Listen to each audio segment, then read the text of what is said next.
I don't want to be taken out of context, but this is I've lived this my whole life, and it's the truth.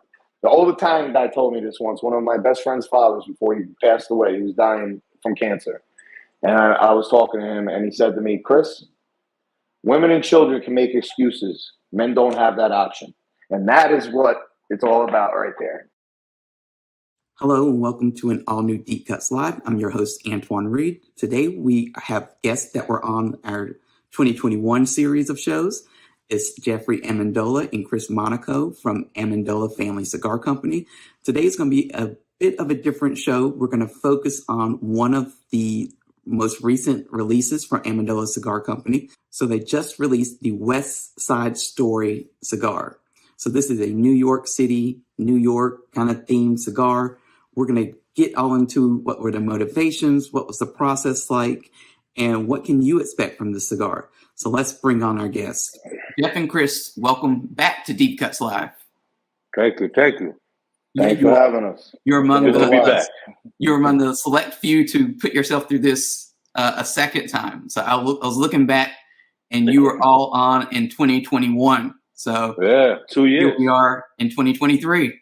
It's been a little while, but we're marinating. We had to let everything marinate. You know what I'm saying? That's what we do.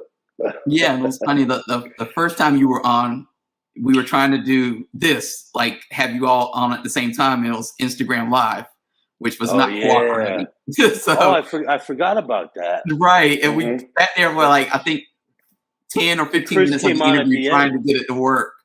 So thankfully this new format works. Like I said, welcome back to the show, and I'm excited to have us on at the same time.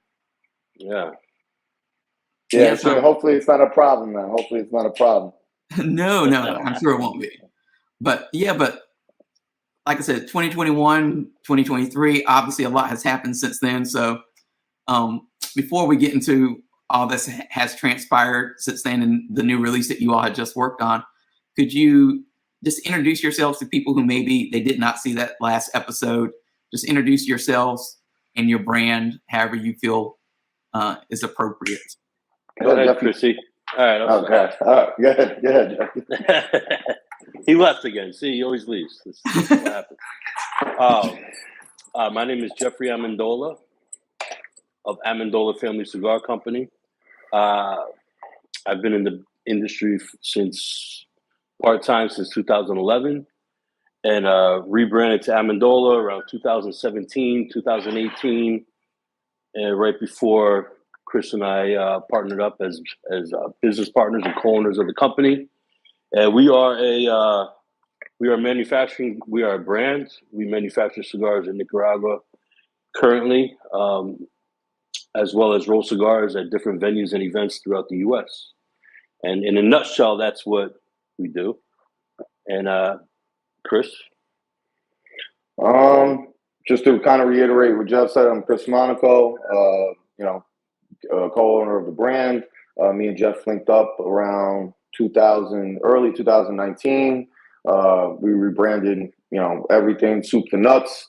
And just been going strong for the last, 5 years. Our brand is represents us, where we come from, our morals, what we believe in, how we grew up. Kind of little different than what everybody kind of does in the industry. We stay true to ourselves. I think that reflects in our branding. We're two New York guys, Italian New York guys. So that's kind of what we represent in our branding, and we're just for the last couple of years been trying to go strong and hit as many events and retailers that we can, and just get in people's faces, let us know that what our brand's about, what we represent, and so far it's been a hell of a ride. Got a long way to go, but we got a lot more road to pave ahead of us. So to add to that, our mantra is honor, respect, loyalty. And it's written in Italian on all of our cigar bands. Rispetto, onore, and lealtà. And, we obviously we're a small company. We're a small brand. People put us in the boutique cigar category, which I don't love per se. But our vision is to be a legacy brand 20, 30 years, 40 years down the road, Still Yeah, relevant, still in style, still making banging we're cigars. we're building this thing. Me and Jeff, from the beginning, said, listen, we're going to stay true to ourselves. We're not going to, kind of go with the herd and what everybody else is doing. Again, like, just kind of touch on what he said. We're looking to do this long term. This isn't going to be a flash in the pan thing. We've been in the game now going on 5 years together strong. We plan on doing it for a lot longer. But I think we've gotten to at least the point where we've proven ourselves to people in the industry, at least giving us as far as getting the respect that we wanted to show that we're a real brand. We're not fly by the night. We're not looking to, listen, it's great. And like everybody out there that's doing it, I give them respect, make your money. If you found a business model that works for you, go with it. I have no, qualms about that.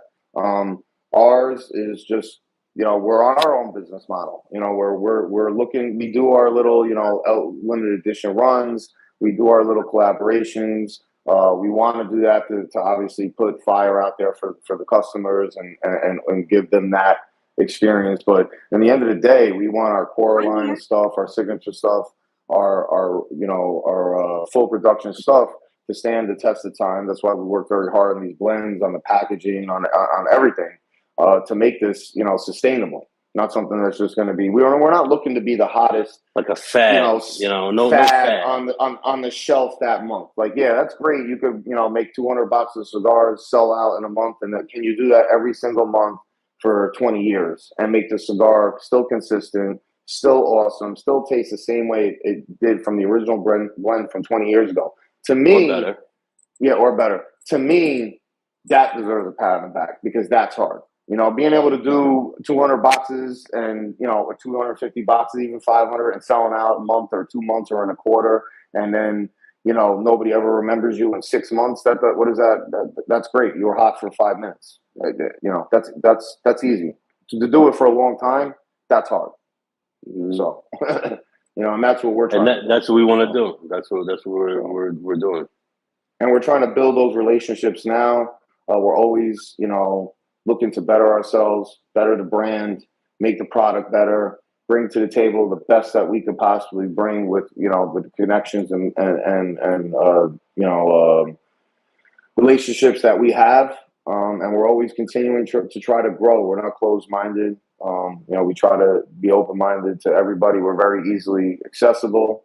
As brand owners, everybody out there who supported us, that knows me, that knows Jeff, knows that, good or bad, you know where to find us. If you want to talk, whether it's good or bad, you know where to find us. We're very easily accessible to, our retailers, our customers, our supporters, and we pride ourselves in that. So, and we'll continue to be that way. So it's not going to stop. So, as I was saying before, you were on in 2021. I think we were obviously like a year into the pandemic, and it was a completely different vibe and time in the industry. Like, we were just starting to slowly get back to normal, getting out to events. I don't even think events by the time we were talking had really come back yet. We were still people were still doing the COVID stuff. Yeah. So how has life and business kind of changed for you all since that last interview, since 2021? I think it was like around this time of year as well. Yeah, we did that in the spring, right? That was the spring? I think, let me see. We did that, it's like April. Yeah. 2021. I remember. It's almost 2 years exactly. We're almost coming up to April next week. So it's 2 years. I remember after that, we really started, we traveled, we started getting on the road a little bit more. Like that year, Chris, we were in New York City. We were in Charlotte doing couple cigar weeks. That was when we first went up to Martinez to blend the West Side store. Yeah, we went up to New York and did that for a special project. And then we opened up accounts with Barclay Rex in Manhattan, down on Wall Street. Did that. That was awesome. A couple, we did with Fine Tobacco NYC. We were able to be more, things were opening up enough for us to be, we were getting antsy, things were obviously dead. So we were getting antsy and we're like, we got opportunities. Let's take as many as we can. We, that year though, I think we Oh, that's our first year at PCA as well, 2021. We did the PCA that year, and then the TPE that followed. So it was good. It was a good way to transition back into somewhat of normalcy and hustle, and get out there. So you just mentioned the whole New York thing, and I know when we were putting together this show, the big thing was that you all had you just announced not that long ago a new release, The West Side Story, and I thought in my dealings and travels and speaking to people, you'll be surprised by how many people don't really understand all the work that it takes to bring a cigar to market. Right. I'm not even just talking about consumers. I mean, it's some retailers, it's some sales reps. Like they don't, I realized at the end of last year, I was traveling and I was speaking to a sales rep for some company. And I think he was kind of new to the company. Like he had done tobacco sales before, but he hadn't done cigar sales. And he was telling me the story about how he was he was in a cigar store and they were showing a video of how a cigar was made. And he said, he said, I couldn't even listen to the retailer. I was looking at the video because I thought it was so amazing. And I was like, what were they doing in the video? He's like, they were just making a cigar. I never saw that before. And I was like, wow, there's people in the industry that, I think we take it for granted sometimes that, that don't know the process and the work that goes into bringing, they just kind of say, they go into, I think it's something that all creative people deal with. You spend months, sometimes years on a project for somebody to come and just consume it, in a couple seconds and decide whether they like it or not. Exactly. I thought what was cool with this interview was to, kind of build it around this release that you all just did and help people understand the process of how you brought it from concept to a final product and, really help people understand why this product is so awesome and should be tried and shouldn't just be snap judgment on it. Well, and this is what, Chris, almost 2 years in the works because since the original. So we went the original, so and people don't know. People actually don't know this. There's a story behind this, and it's honestly with all our cigars. I mean, how the cannoli came to be, what we do with Padrinos. We check. Everything that we do is for a reason. It doesn't it's organic. And most of the stuff that we have between the names, the artwork, just everything, the whole vibe. It all has a story behind it. It represents us. Yeah, it all has a story and a reason behind it. This cigar, the West Side Story, first, the original blend, we went up there and we blended this right when Jeff was saying, right after the interview with you, we went up to New York. We had some events up there. We were talking to Martinez at the time, wanted to do a project with them. Obviously, they're from New York. We're from New York, cut from the same cloth. We wanted to do something with them. So at the time, I was speaking with Abe, and he was trying to get us with Smoke Inn into his Connoisseurs Club at the time. And, he was like, listen, we want a new blend, some total different size, especially made for Connoisseurs Club. So that's something we never done before. So we never did before. So we were like, you know what, this would be a good opportunity to kind of, step outside the box. We've been thinking about it. Do something with Martinez and kind of do that as almost like a test run, small production, just to kind of see, what we're working with over there and kind of get some feedback after we, put the product to market from a smaller group of people with good palates, obviously, to kind of just get some feedback. So we did that first. And when that cigar came out, it was actually, I think, the number 4 cigar, I believe, in the January or February box of 22. It was January 22. Yeah. So we did pretty well. We actually lost by 1 point to Juan Cantel. What's up, Juan? I love you, motherfucker, but I'm pissed off. But he's an awesome dude. Shout out to Juan and Protocol. But we lost, I think, from what I remember them telling us about, it was like a point. Half a point, something like that. Yeah. So with that being said, we also have a pretty decent relationship, obviously, with Kevin Cigar Prop. We sponsor a show. And he's been a great supporter of us since the beginning. And I sent him a few. And this was a blind tasting. This was blind tasting. Nobody knew what no he was bands. making. No one knew who made it. No. So he ended up going on his show, and he didn't know at the time it was ours, and smoked it. And he's like, "Bro, this is the best. I picked this number one. So, make a long story short, we obviously didn't win, but we got such good feedback on the cigar, and we wanted to do a new series and something new and something different with Martinez anyway. So we were like, all right, you know what?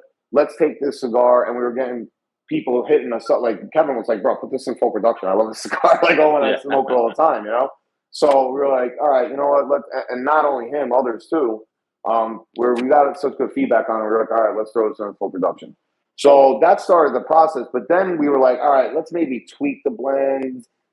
So then we started playing around with another wrapper on that same blend with a different wrapper. That's when we put the aparaca on, and we ended up the Brazilian aparaca. We ended up really, really liking that as well. So, you know, as you said before, it takes time, man. People don't really realize, especially with the logistics side of things, on what it takes to put a cigar to market, man. And you know, over the last year, you know, I'm heavily involved on the design side with the boxes. I mean, that's kind of my lane. So like, you know, it took a long time to really get the right fit, what we really wanted to do. And you know, this was something special to me and Jeff. You know, this had to be different. It couldn't be.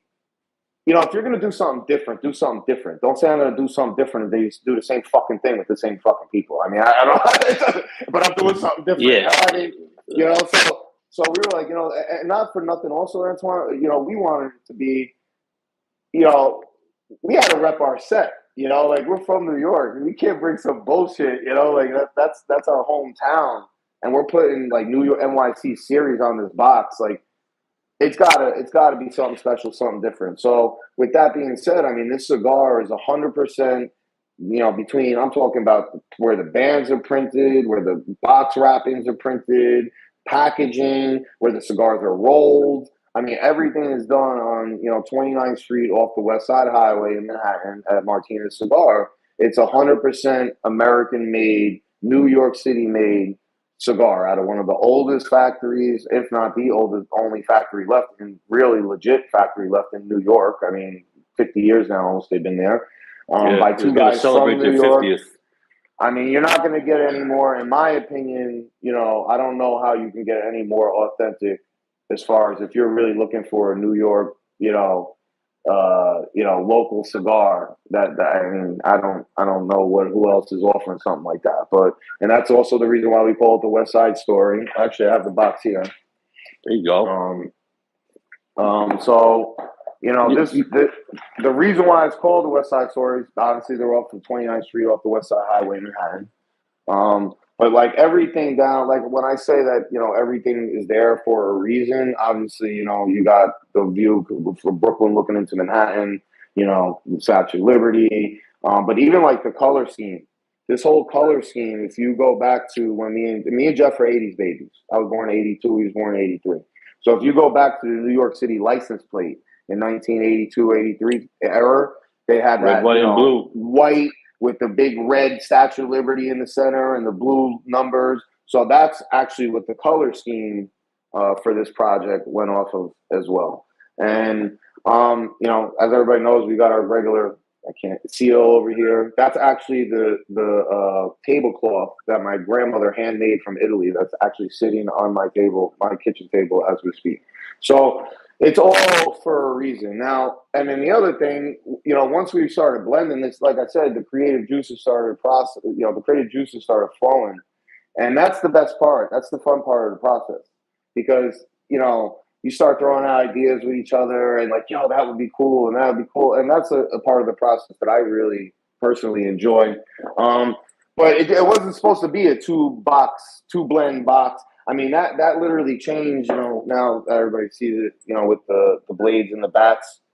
It wasn't supposed to be There's two cigars in that box, two blends. Yeah, two blends, 10 on one side, 10 on the other side. You have box, you know, but kind of really wanted to go with that old gangs in New York kind of theme, like choose your weapon, like old school street fighting, you know, bats, knives, you know, what's your like that choice, you know. So, and we had to have some. So, and that was the weird thing was like that decision wasn't made literally in probably 2 weeks at most before we went to TPE and we were going to release this cigar.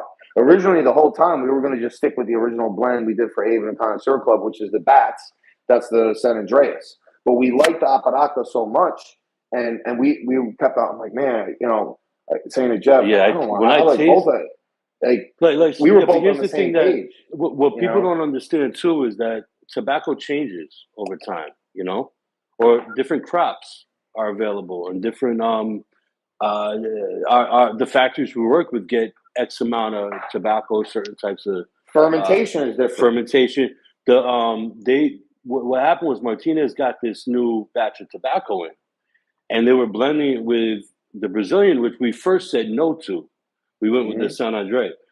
But they said, look, guys, we got this new tobacco. The filler and binder changed a little bit. It's a little bit more beefier. It's got some more oomph to it, which we like. And Dave up in the factory was like, look, we made some with the Brazilian. Try this one again. And Chris and I both spoke to him. We're like, oh, we couldn't decide. We were like, shit, should we change it? Should we just go with the Brazilian now over the San Andre? Chris first brought it up, like, can we put both in a box? And I was like, I don't know if the factory can handle that. That's a lot. Because we were talking. That's first. More to do. Like, and he was like, and then I was like, and so I say it to him, and he's like, oh, bro, I don't know. And I'm like, yeah, I'm like, you're probably right. I said, even for me on the design side, I'm like, all right, how am I going to differentiate? Yeah, how do we now I'm going to have to make a secondary band in 2 weeks. What do we, we at that time, we didn't even think of bats and knives. I was like, I don't know what are we going to call it? Something different. It's going to be so it was going to be a logistical nightmare for the printing to get that done in 2 weeks to ready for the show. So we were like, all right, fuck it, whatever. We're not going to do it. And then we got on the phone. And when he says 2 weeks, it was literally like 2 weeks before the TPE. Yeah, That's when it happened. We get on the phone with Dave, man, and we're just, he's like, all right, you guys want to go with your original blend? Are we doing the Aparaca? Not you kind of retweaked it, and we got newer. Because he was like, if you guys don't use it, we're going to use it. And I was like, hold on. So he was like, so then all of a sudden Dave goes, well, you guys want to use both? And I was like, in my ears, I was like, don't tell me you just said that, bro, because we were just talking about that. I brought up to Jeff, and we didn't think we were going to be able to do it, but are you telling me that you can do it? And he was like, I think we could do it. Let me talk to Jesus. Let me see what we could do. And this is, like I said, mind you, this is 2 weeks before we're going to the show, So, we didn't want to put that pressure and, but he came back and he's like, hey, Zeus likes the idea. He thinks it's awesome. Let's fucking do it. I said, that's awesome. And that's exactly what we wanted. So let's rock. Here we are. Then literally that night we made the decision. And then literally I couldn't go to sleep that night because I'm sitting there thinking, I'm like, all right, how am I going to differentiate this? Is it going to be this? Is it going to be that? Are we going to call it different names? And then that's when it clicked. I'm like, we're doing New York. And I woke up in the morning and I texted Jeff and I'm like, I got an idea. Let me know what you think. And I sent it to him. He's like, that's dope. That's what that 100% yes. And then I hit up Dave because I wanted to see, what they thought. And they were like, bro, that's an awesome idea. So that's how we ended up coming up with the bats and the knives. But it happened. And that's how, and that's what I'm saying. Sometimes, you have all these brands that are trying to like reinvent the wheel and do something different and stand out and they're overthinking things. And, one thing, and I'm a lot like that. People who know me, I like to manage things. I like to really, I'm very organized. I like to know what's going on, like, way down the road. But one thing that I have learned being in this business, and especially dealing with a lot of logistical things and design stuff, the best things happen when you least expect it and when you just kind of let them happen, always trying to control every aspect sometimes kills the creative process from occurring. So sometimes you actually have to step back, and I've had to do that, and kind of just say, what, fuck it, let's see where it goes. Maybe Jeff comes up with an idea this time, maybe I come up with an idea this time, maybe, but sometimes you got to just kind of see where things go. And that's honestly what happened with this project. We had no plans to make this a 2-blend split box. We had it's rare. I mean, it's not common, but we're like, why not? Let's do it. And so far the feedback has been really, really good. It's created this sort of rivalry. I mean, and it hasn't been fully released. We presented it at TP. We got pre-orders. The only company that has it and put it out on the market is Luxury Cigar Club for the Cigar of the Month. They got the first batch, and that's why we've been seeing a lot of like people posting and stuff. And you know, they're the only ones. This tells you, and I'm happy Jeff brought that up because I just wanted to touch on that. You know, Luxury literally got the exclusive because they literally got like the first one. Like it's so. They don't even have the second. They don't even have a secondary band on there. Yeah, they don't even have the knives or the bats, or they just have the primary band because Ben ended up calling and was like, "I want them now," and then Dave was like, "Chris, can I ship them like this? Do you guys mind?" And I'm like, I mean, I don't care because, I feel bad because now you're not going to have bats or knives or, you know what I'm saying? I said, but you know what? Just tell Ben they're that new. Like he actually literally has the new, like right off the table, the first one we've done. Like he could literally the next say, time you see it on the market, it's going to be different and they're going to have something a little bit special. Yeah. So they literally got the first run that we did. I mean, they took everything. We had enough to do like 5 to 10 boxes, at TPE, enough for what we're going to officially release this cigar in, I think, like 2 weeks. When we go to New York, we're doing like a little New York tour. We're doing Merchants, we're doing Barclay, and we're going to obviously release this cigar when we're there. So we had enough boxes made for the events that we're doing up there and cigars made. And TP, and that was it. And Ben pretty much took the rest. I mean, I'm not even shitting you. Me and Jeff don't even have any. I think I have one. Yeah, I have one bat. I don't even have a knife. I don't have, and we don't even have them. So I have empty boxes. Is what I have. I have empty boxes. Yeah. So we're waiting. To get everything will be ready. By the end of April, at the absolute latest, and not just logistically with shipping and some of the packaging and stuff. Maybe at early May, but no later than early May. I mean, that's pushing it. We're really shooting for the end of April for this cigar to be able to hit market and be shipped, start shipping at end of April. So that's the goal. So, and I want people to see. I know you showed it on the screen, but let's just take a closer look at the design here. Like you said, you came up with the design for the book, for the box. Very New York colors, as you say. If New York does have colors, those in my mind, in Chris's mind, that's the New York colors. Right. Yeah. That's what we grew up with. Yeah. And if you see too, like if you notice, like I said, everything is for a reason.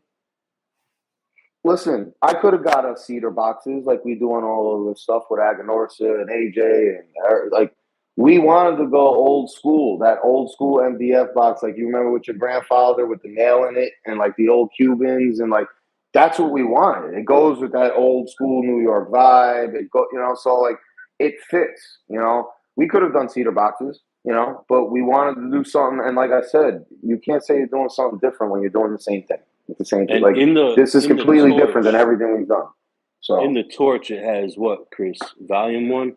Yeah, volume one. And you can't see it, but right in the torch underneath the flame, you can't see it there. It's a little hard, but it's there. It says volume 1. So we plan on, the possibilities are endless. Yeah, keeping this will be its own series. Anytime you see anything with an Amendola NYC Series primary band on it, the primary band will always be the same. It will say NYC Series. The color scheme will always be the same.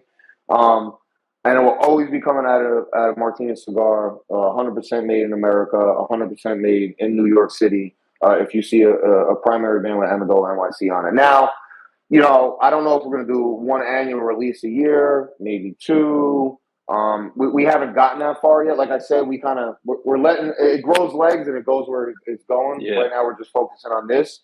But I mean, like Jeff said, possibilities are endless. We plan at least doing one annual release, at least at the very least, of the West Side Story, every year. And it might not be called the West Side Story. It might be called something different, but it will be one NYC Series release every year. We might keep it the West Side Story and just call it, just give it a secondary sub name or something. We don't know yet. I mean, and that's the Who thing. knows? That's the great thing about it. We don't know where it's going to go. Is like with being a New York City kind of New York theme is you could easily you have all the different neighborhoods in New York City, and they each Right. have their own attitude, their own flavor. 100%. I can see the Manhattan being your luxury, most expensive, high end one, and you have the Chelsea, and you have like I said, all the Brooklyn. We have the boroughs. We talked about Mulberry Street. We talked about Arthur Avenue. That's what I'm saying. There's so many possibilities and things that we could do. This is just the beginning. So it's the beginning of a great partnership between us and Martinez. Something we've been wanting to do for a little while. We really think as far as the authenticity of what this product represents. It's not just a box and another cigar. Like I said, everything is there for a reason. Everything on that box represents something in some form or some way and has a story behind it, between the colors, the designs, the names, where it's made, where it's packaged, where it's rolled. Everything is 100% authentic, New York City and American made. And, I'm not saying we're the first to do that, but I do know that we are one of the few to have done that and put it on full onto market, like full retail and big retail shops with two blends. Yeah, with two blends. I haven't. I've seen people. People might do like some sample boxes that has a little bit of all of their samples in a box, but I don't know if I've ever seen actually a box where there's two cigars that are a part of that blend and box. I think the only one I can think of, which puts you in good company, is EP Carrillo.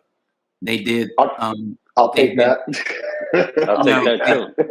Last year, Ernesto did a special release for the Asian market, and it was he created like 12 different blends for one box. The box was $1,000, and each one was like related to a different zodiac. So wow, that's cool though. But so that reminds me. That's why I say like you all are kind of in that same kind of family of mindset, at least of creating something that could be really cool. Because then, like you said, you have so many different directions you could take this. Because then we're talking like the volume number 2. Does that also include 2 blends, or is it just one? We don't even know yet. We've talked a little bit about it, but we don't know. And then we've also thought about there's once we get some of the feedback, from shops and some of our retailers, there might be shops that are like, listen, we love the cigars, but our bats are moving more than our knives. Like in our shop, everybody loves the San Andreas, or this shop, everybody loves the knife. So. We will do special order. Like if you order if you're going to at least order, 10, 20 boxes, we will do a special run for you of just a box of all bats or boxes of all blades, so that's another. And you will be one of few that have that. Yeah, it's a special order, but we can do that for you. It depending on the feedback after, but the original box, that will go out to the masses in retail will be the split box. But we are, we're flexible. Everybody who knows that deals with us knows that, we're business guys. You want to, if you want something and we can make it happen, we're going to make it happen. And luckily with this partnership, and that was another big reason of why we're doing this with Martinez. Not only, obviously, we wanted to work with them, the authenticity, it's a new NYC Series cigar, but, with also the access.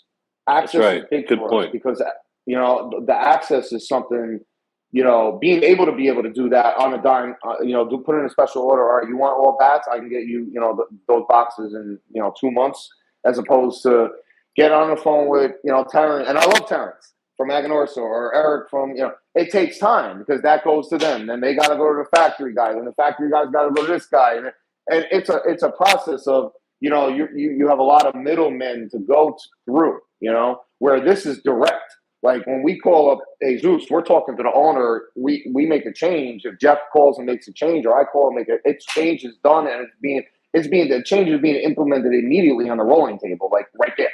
It also allows our creativity to come out too, where they're going to work with. They're not going to just be like, "Nah, we're doing it this way."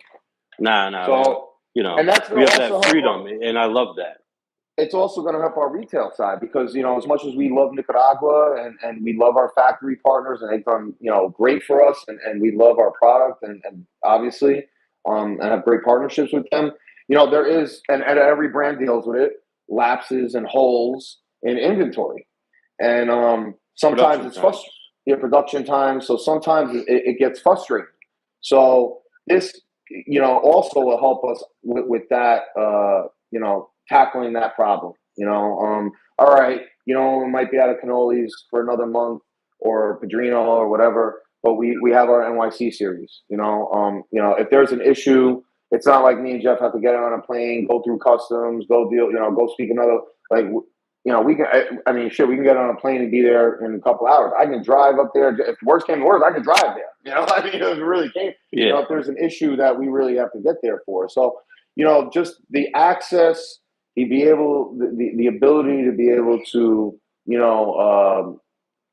fill those gaps in our lag time on inventory and production times is a big deal, and we're looking to do that in the future. I'm not going to, say where we're going right now, or, we got things in the works, but we're not stopping. We got other things we're working on. I mean, we're looking into DR factories now, Honduras. We're not stopping, and that's what we do, man. We're not. We like having options.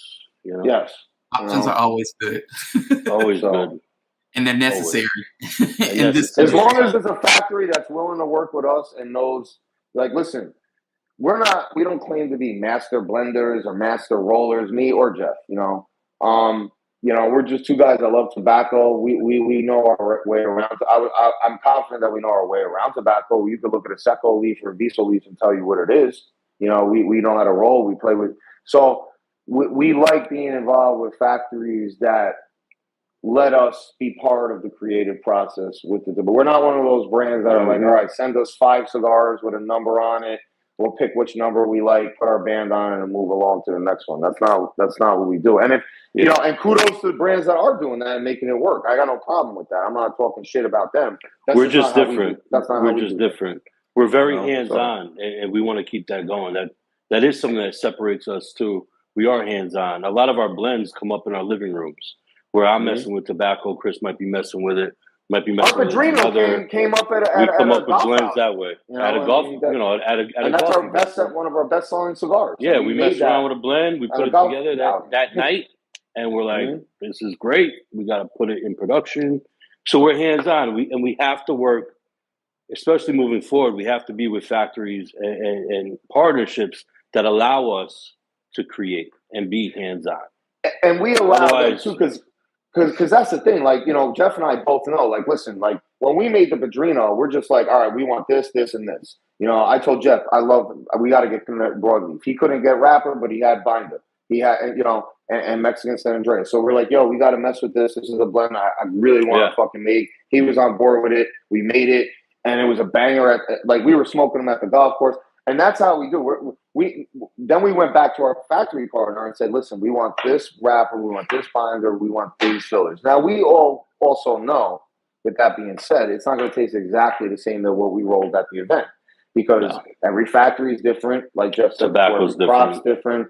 The fermentation process is different. I mean, you smoke our Cremoso from Aganorsa, which is an Ecuadorian, Connecticut, shade-grown wrapper, and then you go smoke our white cannoli, which is also an Ecuadorian, shade-grown Connecticut. They taste completely different, because one's made at Eric's factory in Lizona. He ferments his tobacco differently than the way Aganorsa, cultivates their own tobacco and ferments their tobacco. And it's the same wrapper leaf, but it tastes different. So we know that. So, but we always like to go with a blueprint. We want this. We have a plan. A concept, at least. It seems to so far, be working for us. The same thing with blending the size. You don't see our cigars you don't see the cannolis in 20 different sizes. You don't see the Padrino in 20 different sizes. It comes in one size. The West Side Story is going to be one size. That's it. That's it.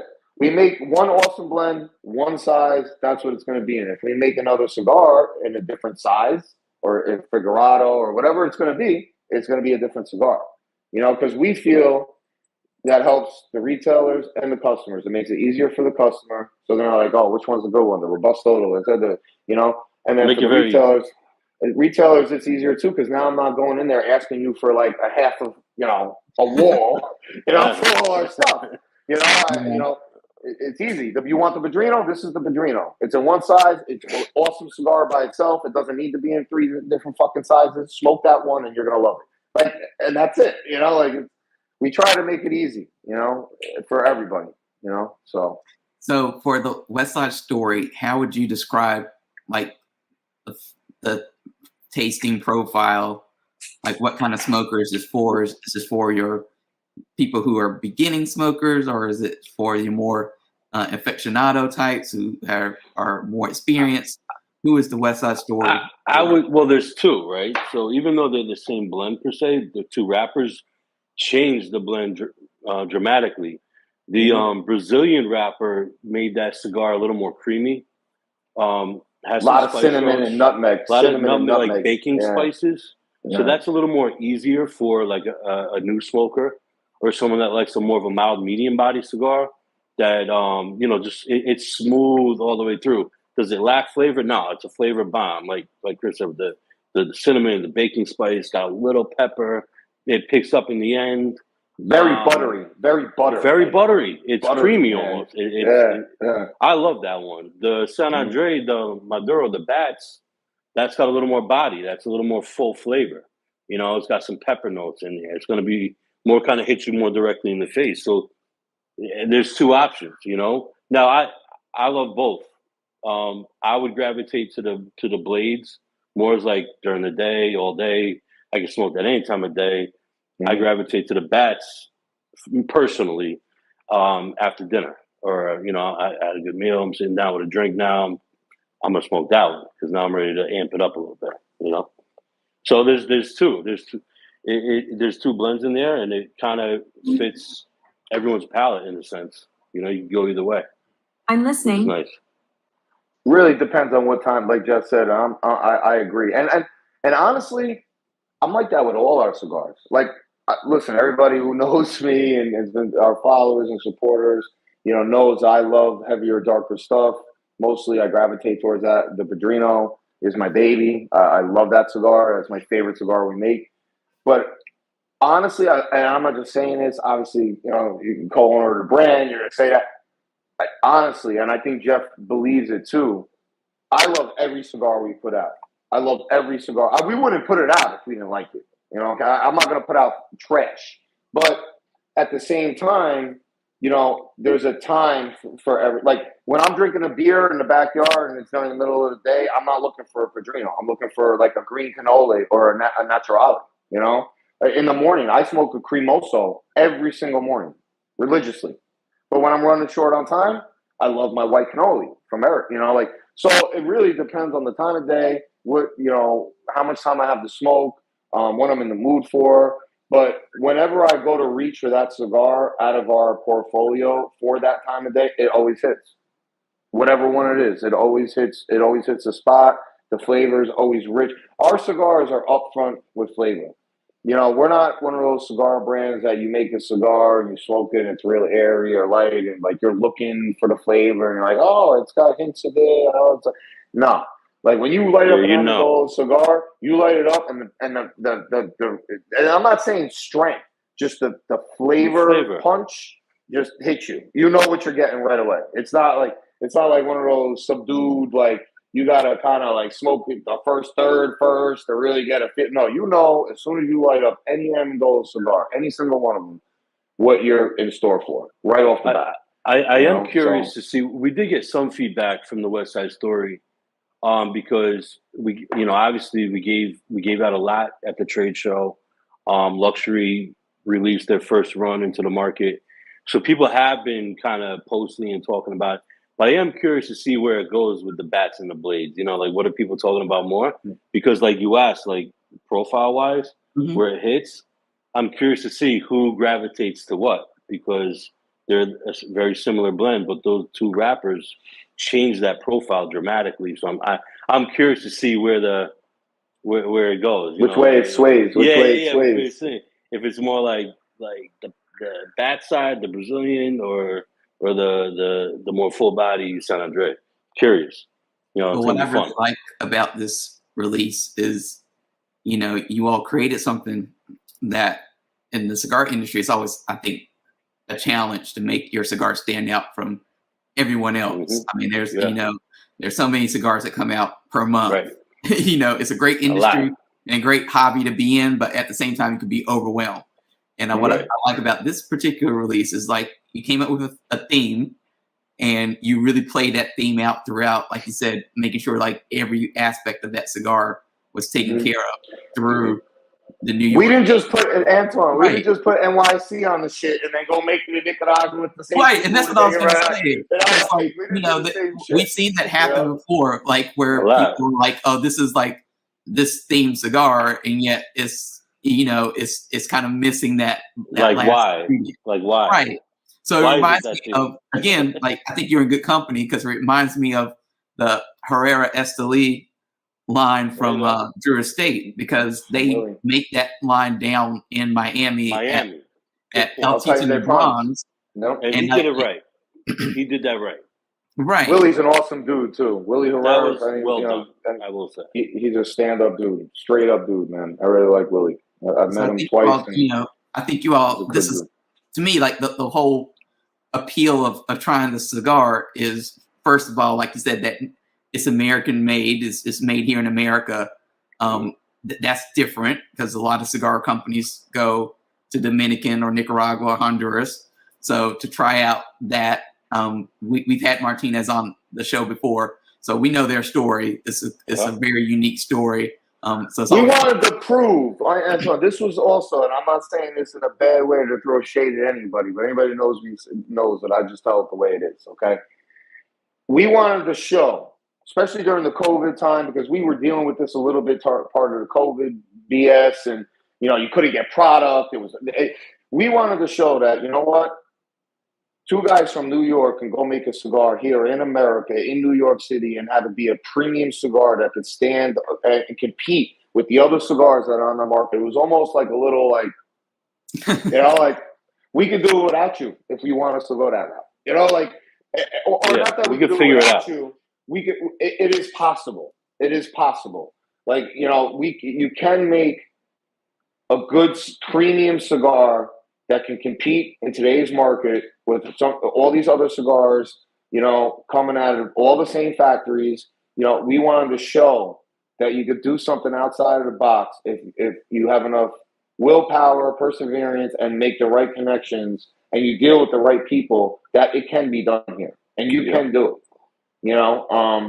And we just wanted to show that, and we wanted to expose that, and if there's a will, there's a way.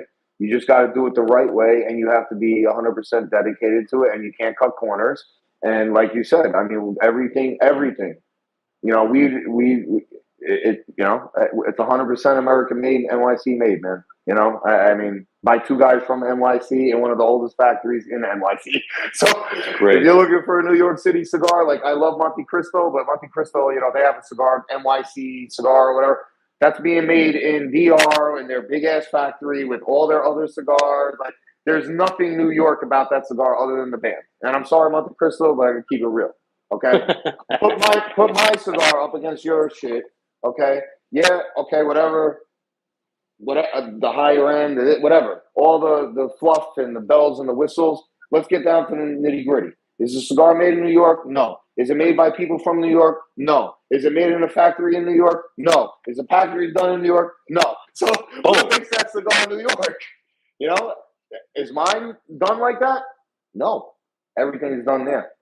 So that's what I'm saying. If you're gonna do something different and really claim that, then you got to go down the rabbit hole, and every little thing's got to come correct. You got to come correct. And not to mention, it's real. It's more personal for us because we're from New York. So I ain't gonna be no fraud saying I got a New York cigar and I'm making it, whatever Espinosa in Nicaragua. Come on. That's fraud, and we're not about that over here at Amendola Family Cigars. What you see is what you get. So, like realness. Well, take it or leave it. At this point in the show, I like to kind of wrap up this portion of the show with two basic questions I ask all my guests. So the first of those questions is, Do you have a philosophy that you live or work by? And what is that philosophy? I'll probably, yeah, we do. There's probably a few of them, Yeah. but I'll speak mine that just comes to my head. But I think Chris and I are probably on the same page with this. But our philosophy is building relationship, being honest, being real. And like our mantra I said in the beginning was honor, respect, loyalty. You know, we believe that when we do business, we're very loyal. We're loyal guys. We're loyal dudes. We're loyal to people that are loyal to us. You know, we respect this business that we're in 100%. And this is like a sense of honor for us to be able to create and put a product out on the market. And philosophy-wise, that's pretty much what we stand on. It's all relationship. It's being loyal to people that are loyal to you, the loyalty to the people we work with, the respect factor and the honor factor. I think that goes a long way for us. And just to add to that, being genuine, being authentic, going against the grain, even when it's hard, and you're, not being a sheep. Sometimes embracing being the problem child or the outcast or the misfit toy. We embrace that, and we embrace. We're not trying to make up a story. Oh, our grandfathers were born in tobacco leaves, and we're straight up. We're like, listen, man, we started. Yeah, we're first generation. We're first generation. We started this company, but this is probably my mantra, and this personifies our brand, and it's I don't want to be taken out of context, but this is I've lived this my whole life, and it's the truth.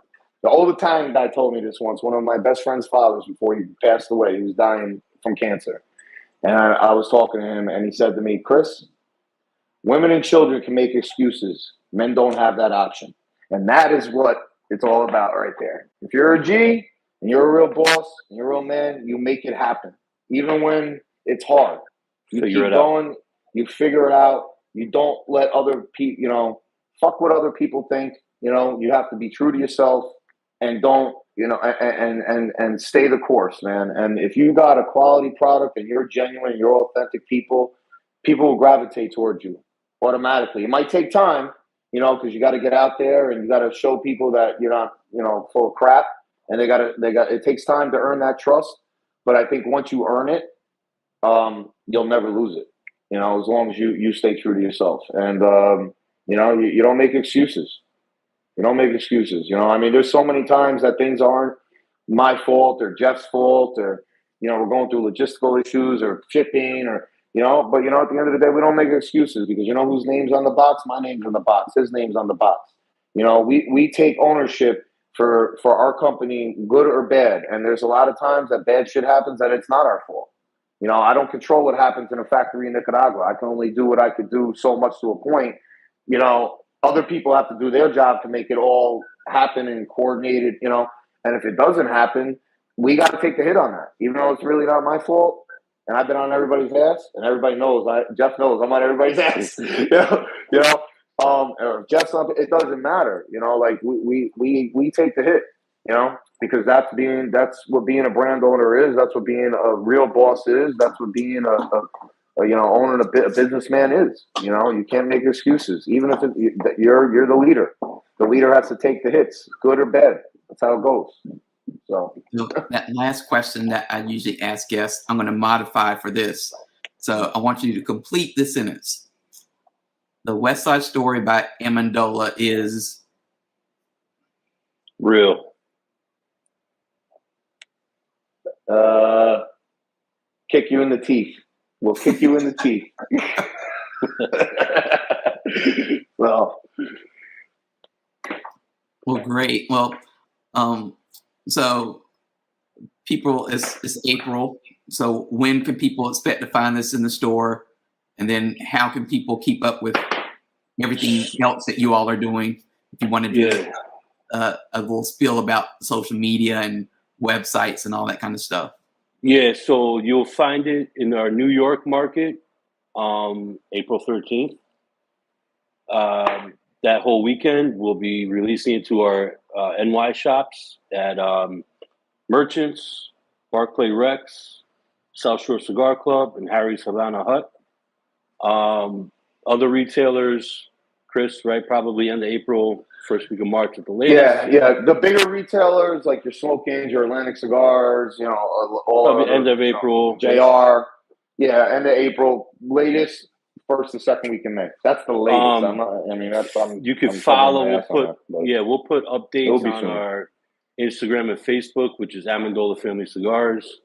Our website is amendolafamilycigars.com. If you want to learn more about Chris and I, our backgrounds, our history, and more about the brand itself, go there. Otherwise, follow us on the socials. Amendola Family Cigars. Yeah, and for people who want to learn more about Jeff and Chris, I will put a link to our first interview on YouTube. Oh, yeah. There you go. To the YouTube channel and watch the whole first interview, all the stuff that you would expect from like an introductory, I would say, video or interview will be. And shout out to Anton, because Anton made Jeff famous. He put him in a fucking magazine. Anton, you made me a public figure now. All right, in the magazine. I got reminded from Jeff when I bust his balls and I'm in the same article. But Jeffy likes to talk about it. So I don't talk about it. I didn't choose this life. Okay, I know. I didn't choose it. It just happened. You made the man famous. You see, so thank you for that. Say thank you for the man. And as you said, but you were in the article as well. So I told him, I'm like, you're right there, bro. Come on, I know. Accept it. I know. Okay, all right. Well, I want to thank both of you for coming on again and talking about this new release. Like I said, it was a really fun show to just be able to focus on one big release, and hopefully people kind of see now.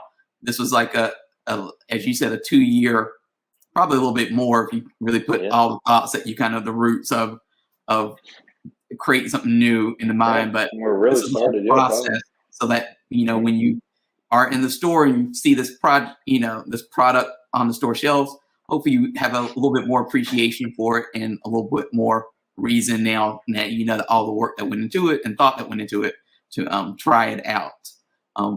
For people who want to learn more about Jeff, like I said, this interview will be on YouTube, but it's also on deepcutslive.com, along with the other 120 some interviews out there. So visit deepcutslive.com and follow us on social media, deep_live_cuts on Instagram and all the other social media channels for more of this type of information.